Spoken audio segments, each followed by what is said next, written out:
Good day, architects. I will be presenting my thesis entitled Conservation Management Plan of St. Stephen Protomartyr Parish Church and Convento Complex, a low-carbon footprint approach.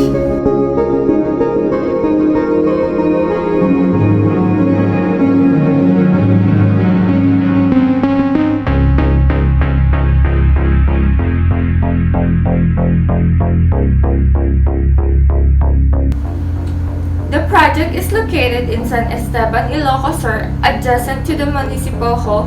It is located in an urbanized barangay with commercial buildings in the north and in the south of the site.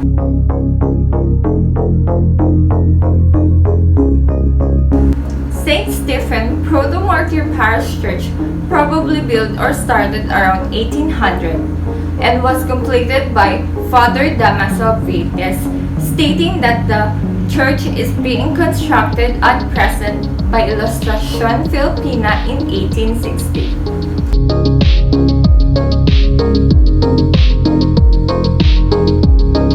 And through the search of old documents of the church, I have reached at the National Archives of the Philippines, patiently searched some documents, but unfortunately, I have not found some old architectural drawings, but a Spanish statement saying that the governor of San Esteban requests permission to build a new parish church in the town at early 18th century because the one that exists, the Santiago Church, is too small to accommodate all the residents of the town.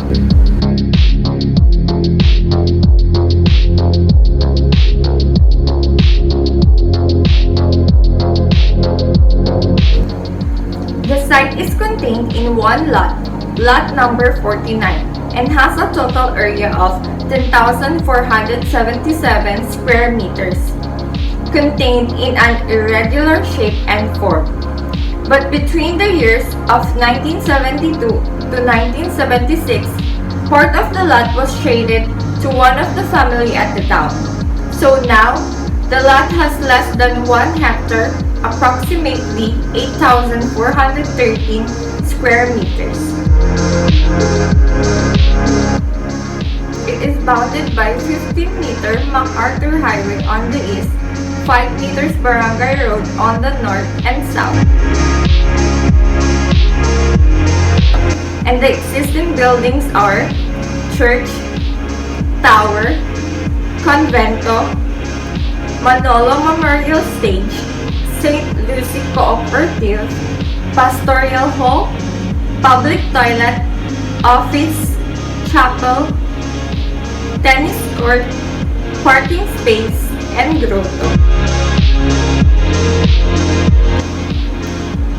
As with the previous endeavor and development of the historical site, the documentation and management of its conservation was taken to generate the innovation applied in the project.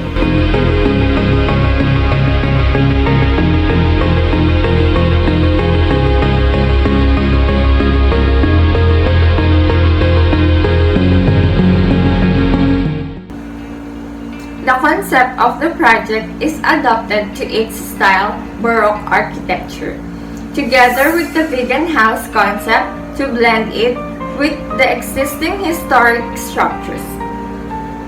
The features of the development create an illusion to words of God saying, "Let there be lights in the ark of heaven, for a division between the day and the night, and let them be for signs, and for making the change of the year, and for days and for years." From the existing site plan, now came up with a proposed site development plan having its organized parking space in the eastern part directly at the road. Through the main entrance with a nice drop-off of the church, then the Stations of the Cross at the northern part of the site, while a garden or a picnic area in the southern part connecting away at the back of the church with a public toilet accommodating the two recreational areas. The floor plan of the church was preserved and only designated the storage for the installation of solar panel battery storage. In the elevation of the church, the wall has exposed bricks, discoloration, erosions, cracks, and biological growth that are restored through cleaning the wall surface and special preservative treatment. Finishing off by plastering its wall and changing its color from gray to the mantle of the patron saint of the town, Saint Thesis.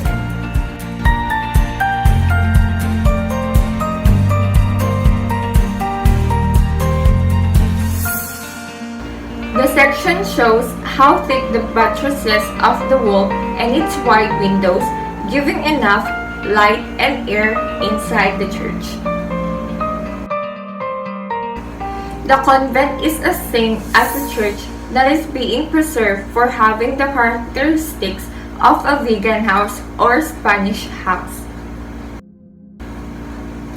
The existing elevation is enhanced by adding features of a Spanish house such as Capiz windows.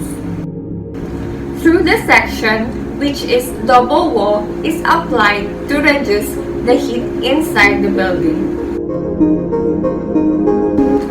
It is defined in this section the characteristics of the church, which is the Baroque style. The first spot details is the gutter guard lift preventing from clogging caused by leaves as the church is surrounded with trees. Second is the repointing brick wall to the wall of the church. And lastly is the installation of solar panel in the roof having enough sun and wide roof area. Also defined in the Convento the concept of a vegan house with the application of double wall insulation and double glazed windows as a heat resistant. The application of low carbon footprint approach intends to reduce the carbon emission of the buildings. The existing buildings are appropriate for preservation to avoid the increase of carbon dioxide, and the existing trees are preserved as carbon storage of the carbon emissions during the construction with the renewable energy that is installed. With all this possible, attaining the approach of low carbon footprint and might well as a zero net carbon architecture.